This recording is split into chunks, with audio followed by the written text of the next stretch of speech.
तो दोस्तों स्वागत है आप सभी का हमारे चैनल की एक और कमाल की वीडियो के अंदर। जैसा कि आप सभी ये जानते हैं कि आज के दिन मार्वल स्टूडियोज ने अपने सीक्रेट इन्वेजन टीवी सीरीज के पहले एपिसोड को रिलीज कर दिया है। और जैसा कि मैंने आप सभी से प्रॉमिस किया था कि मैं आपके लिए इस पूरी टीवी सीरीज के सारे एपिसोड्स को एक्सप्लेन करूंगा, इसीलिए मैं इसके पहले एपिसोड के एक्सप्लेनेशन वीडियो के साथ आप सभी के सामने आ चुका हूँ। तो आज आप इस वीडियो में पूरा एंड तक बने रहिए, क्योंकि आज की इस वीडियो के अंदर हम सीक्रेट इन्वेजन टीवी सीरीज के पहले पार्ट की पूरी स्टोरी को एक्सप्लेन करने वाले हैं। तो अगर ये वीडियो देखने के बाद आपको वीडियो पसंद आती है तो आप इस वीडियो को लाइक भी जरूर करना, और आप इसके सेकंड पार्ट के लिए कितना एक्साइटेड हैं ये आप मुझे कमेंट्स में भी बताना। और हाँ, अगर आप में से किसी ने अभी तक हमारे चैनल को सब्सक्राइब नहीं किया है तो प्लीज आप जल्दी से हमारे चैनल को सब्सक्राइब भी कर लीजिए, और सब्सक्राइब बटन के बगल के बेल आइकन को भी ऑल पर सेट कर लीजिए, ताकि जब भी हमारी कोई नई वीडियो अपलोड हो तो आप उस वीडियो को सबसे पहले देख सकें। तो फिर आइए अब हम बिना किसी देरी के आज की इस कमाल की वीडियो को स्टार्ट करते हैं।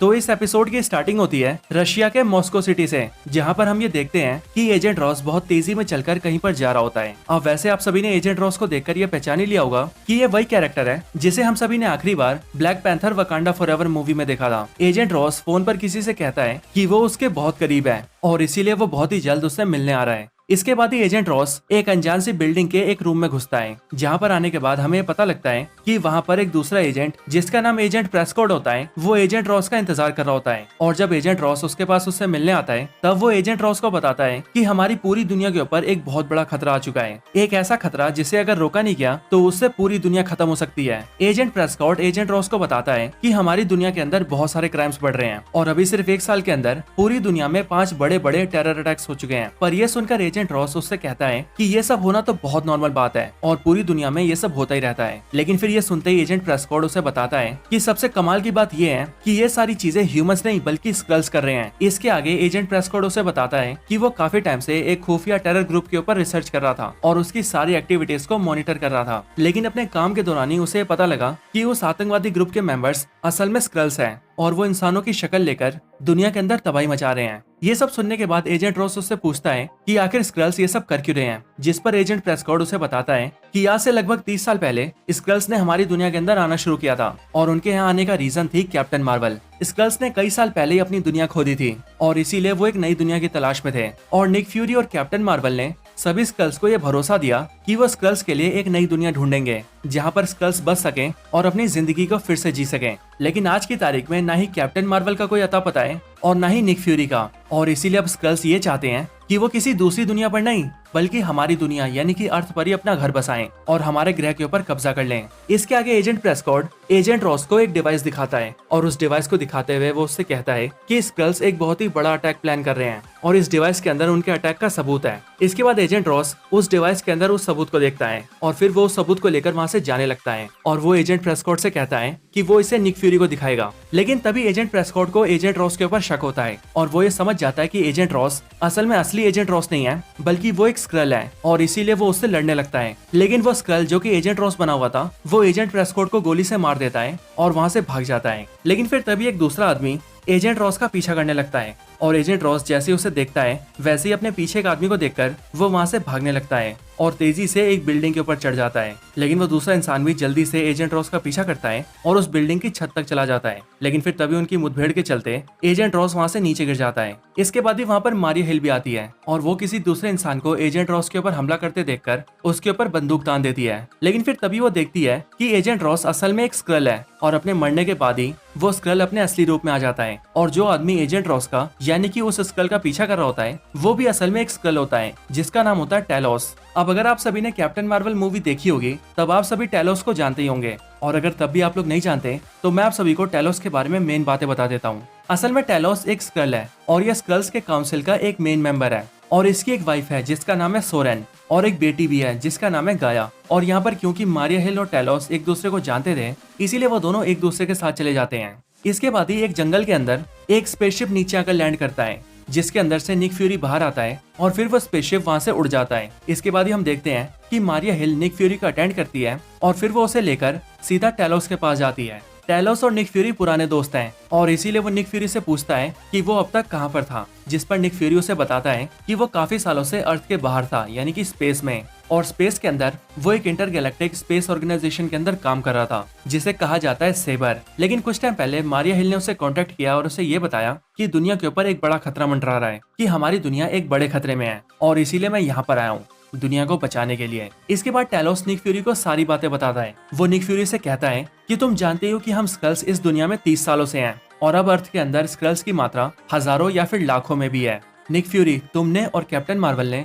सभी स्कल्स से वादा किया था कि तुम सभी स्कल्स के लिए एक नया प्लेनेट ढूंढोगे और वहाँ पर उनके घर को बसाओगे, लेकिन अब तक तुमने अपने वादे को पूरा नहीं किया और इसीलिए बहुत सारे स्कल्स तुम्हारे खिलाफ हो चुके हैं। फ्यूरी, मैं पहले स्कल्स के हेड काउंसिल में था, लेकिन अब मुझे हेड काउंसिल से निकाल दिया गया है और अब हेड काउंसिल का मेंबर एक नया स्क्रल है जिसका नाम है ग्रेविक। निक फ्यूरी, ग्रेविक वो स्क्रल है जो कि तुमसे बहुत नफरत करता है और वो इसीलिए क्योंकि वो ऐसा मानता है कि तुमने स्क्रल से किए वादे को पूरा नहीं किया है और क्योंकि तुम कई साल पहले अचानक से गायब हो गए थे, इसीलिए ग्रेविक को ऐसा लगता है कि तुमने उसे धोखा दिया है। और इसीलिए ग्रेविक, जो कि अब स्कल्स के हेड काउंसिल का भी मेंबर है, उसने अब भोले भाले स्कल्स का फायदा उठाकर उन्हें बागी बना दिया है और अब वो उन सबको अपनी आर्मी में शामिल कर रहा है, उन सबको लेकर एक सेना बना रहा है। और ग्रेविक ने एक बहुत बड़े अटैक की प्लानिंग की है और फ्यूरी, बस ये समझ लो कि अगर ग्रेविक ने अपने अटैक को अंजाम दे दिया और ग्रेविक का प्लान पूरा हो गया तो उसके बाद इस दुनिया से सारे इंसान मर जाएंगे, इस दुनिया से इंसानियत का खात्मा हो जाएगा और फिर उसके बाद इस पूरी दुनिया के ऊपर स्क्रल्स का राज होगा। स्क्रल्स अर्थ के ऊपर टेक ओवर कर लेंगे फ्यूरी। इसके आगे टेलोस निक फ्यूरी को ये भी बताता है कि ग्रेविक ने जो प्लान बनाया है उसके अकॉर्डिंग वो रशिया और यूएस दोनों को लड़वाना चाहता है और क्योंकि यूएस और रशिया दोनों ही दुनिया की सबसे पावरफुल कंट्रीज हैं, इसीलिए अगर इन दोनों के बीच एक बार फाइट स्टार्ट हो गई तो फिर उसके बाद पूरी दुनिया को खत्म होने में देर नहीं लगेगी और फिर जब सारे इंसान इस दुनिया से मारे जाएंगे तब वो सारे बागी स्क्रल्स के साथ मिलकर अर्थ के ऊपर टेक ओवर कर लेगा और फिर अर्थ को स्क्रल्स का नया घर बनाएगा। ये सब सुनने के बाद निक फ्यूरी टेलोस और मारिया हिल से कहता है कि उन्हें कुछ भी करके ये सब रोकना होगा, लेकिन तभी निक फ्यूरी वहाँ से बाहर निकलता है और वो मारिया हिल से कहता है कि वो थोड़ी देर टहल कर आ रहा है। बट जैसे निक फ्यूरी थोड़ा आगे चलता है वैसे एक गाड़ी आकर निक फ्यूरी को किडनैप कर लेती है और उसे एक लेडी के पास ले जाती है। लेकिन जब निक फ्यूरी उस लेडी से मिलता है तब हमें पता लगता है कि निक फ्यूरी उस लेडी को जानता है। उस लेडी का नाम सोनिया होता है जो कि यूके की खुफिया एजेंसी MI6 की एजेंट होती है और वो भी यहाँ पर ग्रेविक के प्लान को फेल करने आई होती है। यहाँ पर वो निक फ्यूरी से हालचाल पूछती है और उससे कुछ टाइम बातें करती है। अब यहीं पर मैं आप सभी को बता दूं कि ये सोनिया भी ग्रेविक और उसके सारे बागी स्कल्स के खिलाफ है, लेकिन फिर भी निक फ्यूरी इसके साथ काम नहीं करना चाहता और वो इसीलिए क्योंकि सोनिया सभी स्कल्स से बहुत नफरत करती है और इसीलिए वो ग्रेविक और उसके सारे साथियों को ढूंढकर उन्हें मारना चाहती है।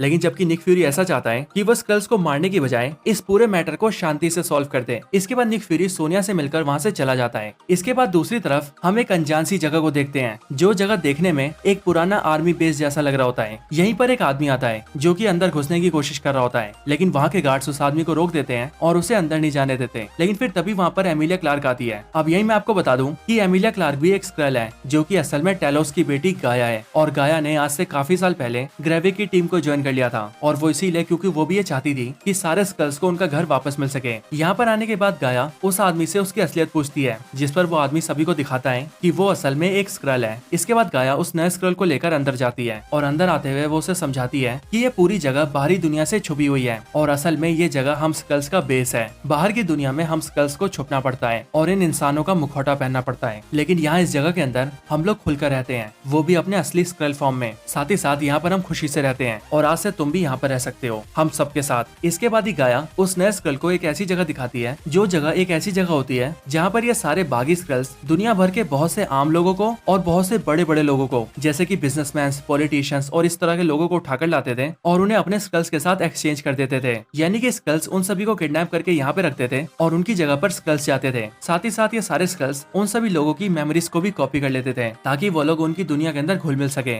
इसके बाद के सीन में हम ग्रेविक को देखते हैं जो कि अपने एक खास आदमी के साथ बात कर रहा होता है और ग्रेविक उससे कहता है कि चाहे कुछ भी हो जाए हमें अपने प्लान को अंजाम देकर रहना है और हमारा प्लान कल से ही शुरू हो रहा है और मेरी बात को याद रखना, कल से जैसे ही हमारा प्लान शुरू होगा उसके बाद से हमारा प्लान तब तक नहीं रुकेगा जब तक हम अपने प्लान को पूरा न कर लें और प्लान के पूरा होने तक चाहे कोई बचे या ना बचे, लेकिन हम सबको मिलकर प्लान को पूरा करना है और इस दुनिया को स्क्रल्स का घर बनाना है। इसके बाद ही ग्रेविक जिस स्क्रल से बात कर रहा होता है वो स्क्रल गाया के पास आता है और वो उसे एक मिशन देता है। वो गाया से कहता है कि वो उसे एक जगह पर भेज रहा है जहाँ पर उसे एक आदमी से 2 बैग्स लेकर आने हैं और उसे उन दोनों बैग्स को सही सलामत यहाँ पर लेकर ही आना होगा। ऑर्डर मिलने के बाद गाया अपने मिशन को पूरा करने जाती है और वो मिशन के अकॉर्डिंग दोनों बैग्स को ले लेती है और उस जगह से निकलकर अपने बेस में वापस जा रही होती है। होती है। लेकिन इसी टाइम पर हमें पता लगता है कि निक फ्यूरी अपनी टीम के साथ मिलकर इसी जगह के आसपास की मॉनिटरिंग कर रहा है, और वो इसीलिए क्योंकि निक फ्यूरी और उसकी टीम को ये पता लगा है कि बागी स्कल्स को जो चाहिए वो उन सबको यहीं आसपास ही मिलेगा। इसके बाद ही मारिया हिल गाया को देख लेती है और वो सभी से कहती है कि उसे गाया के ऊपर शक है और उसे ऐसा लग रहा है कि ये गाया बागी स्कल्स के साथ है, और फिर इसीलिए मारिया हिल गाया का पीछा करती है। लेकिन फिर तभी उन दोनों के बीच में मुठभेड़ होती है और गाया मारिया हिल को ढेर करके वहाँ से जाने लगती है। लेकिन फिर तभी पीछे से गाया का फादर टेलोस वहाँ पर आता है और वो गाया से कहता है कि शायद गाया जानती नहीं है लेकिन अब उसकी मदर सोरेन मर चुकी है, और जब उसकी मदर मर रही थी तब वो यही चाहती थी कि उसकी बेटी गाया जो कि ग्राविक के साथ मिल चुकी है और अब एक बागी स्कल बन चुकी है, वो वापस अपने घर आ जाए। अपनी मौत की खबर सुनने के बाद गाया को बहुत दुख होता है और फिर इसीलिए आगे टेलोस उससे कहता है कि वो इन दोनों बैग्स को उसे दे दे और ग्रेविक का साथ छोड़ दे। लेकिन गाया ऐसा करने से मना कर देती है और वो वहाँ से भाग जाती है और सीधा उन दोनों बैग्स को लेकर अपने बागी स्कल्स के बेस में पहुंच जाती है। लेकिन कुछ टाइम बाद ही गाया को अपने काम के ऊपर अफसोस होता है और फिर इसीलिए वो चुपके से अपने फादर टेलोस से मिलने जाती है। एक अनजान जगह पर टेलोस से मिलने के बाद वो उसे बताती है कि अपने मॉम के मौत की खबर सुनकर उसे बहुत बुरा लगा है और इसीलिए वो अब से अपने फादर टेलोस का साथ देना चाहती है। वो टेलोस को ये बताती है कि आज दिन में जो बैग लेकर वो भाग रही थी उस बैग के अंदर बॉम्ब्स थे और ग्रेविक ने ऐसे टोटल 3 बॉम्ब्स मंगाए हैं, और ग्रेविक का ये प्लान है कि वो कल सुबह इन तीनों बॉम्ब्स को वो सोएडिनेन स्क्वायर के ऊपर ब्लास्ट करेगा, और ये जगह मॉस्को की एक बहुत फेमस जगह है जहाँ पर बहुत सारे लोग होते हैं। आगे गाया टेलोस से कहती है कि कल सुबह वो लोग इन तीनों बैग्स को लेकर उस जगह पर बॉम्ब्स फिट करने जाएंगे, लेकिन गाया उन तीनों बैग्स के ऊपर इंफ्रारेड को फिट कर देगी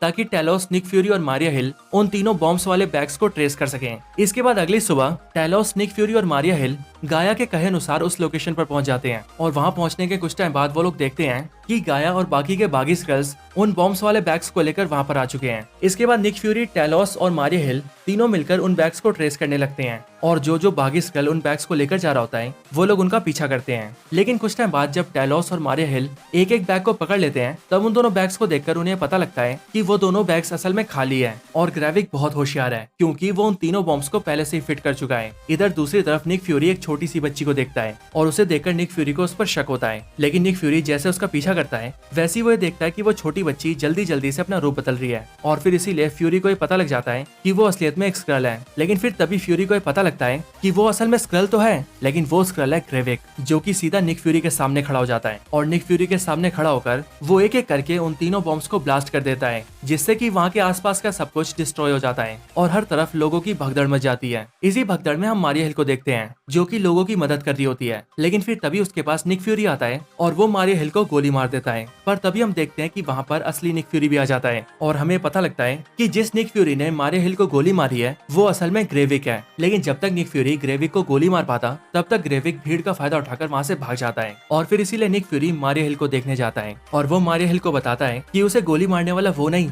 बल्कि एक स्क्रल था, लेकिन गोली लगने की वजह से मारिया हिल की वहीं पर मौत हो जाती है और फिर इसी के साथ ये एपिसोड यहीं पर खत्म हो जाता है। तो दोस्तों यही थी explanation video secret invasion TV series के पहले एपिसोड के ऊपर। आप सभी को ये वीडियो और इस कॉमिक सीरीज के पहले एपिसोड की स्टोरी कैसी लगी ये आप सभी मुझे कमेंट्स में जरूर बताएं। आप सबको ये वीडियो कैसी लगी आप कमेंट्स में मुझे ये भी बताएं और इसके साथ ही साथ ये भी बताएं कि आप सभी इसके अगले पार्ट के लिए कितना एक्साइटेड हैं। और हाँ, सीक्रेट इन्वेजन टीवी सीरीज के साथ साथ हम सीक्रेट इन्वेजन कॉमिक सीरीज को भी एक्सप्लेन कर रहे हैं और उसकी पहली वीडियो भी आप सभी को कल ही मिल जाएगी। तो इसी तरह से हमारे चैनल पर बने रहिए और इन सारी वीडियोस को देखकर एंजॉय करते रहिए। तो बस आज की इस वीडियो में इतना ही। इस वीडियो को यहीं पर एंड करते हैं। वीडियो पसंद आई हो तो लाइक करें, चैनल को सब्सक्राइब नहीं किया तो अभी के अभी सब्सक्राइब करें। बाकी वीडियो को शेयर करना चाहते हैं तो इसे अपने दोस्तों के साथ शेयर भी जरूर करें और आप सभी इसी तरह से हंसते और मुस्कुराते रहें। बाकी मैं आप सबसे मिलता हूँ ऐसी किसी और बेहतरीन वीडियो में, तब तक के लिए गुड बाय।